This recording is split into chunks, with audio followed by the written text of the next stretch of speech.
Hi అండి. శ్రీకృష్ణుడు భగవద్గీతలో కాలస్వరూపాన్ని విశ్లేషించాడు, కాలధర్మాన్ని బోధించాడు.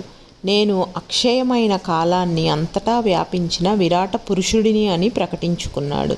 సమస్త ప్రాణుల్లోని ఆత్మను నేనే, సకల జీవుల ఆది మధ్య అంత్యాలను కూడా నేనే.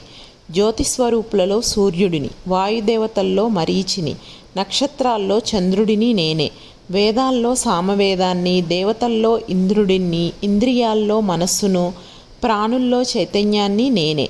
అక్షరాల్లో ఆకారాన్ని, సమాసాల్లో ద్వంద్వాన్ని నేనే అంటూ తన అనంత తత్వాన్ని ఎరుకపరిచాడు. ప్రకృతే కాదు, మనిషి శరీరం కూడా పంచభూతాత్మకమే. భూమి, నీరు, కాంతి, వాయువు, ఆకాశాల సమాహారమని పార్థుడికి బోధించాడు. ఆత్మస్వరూపాన్ని గ్రహించిన వారు కాలాతీతులు అవుతారని స్పష్టం చేశాడు.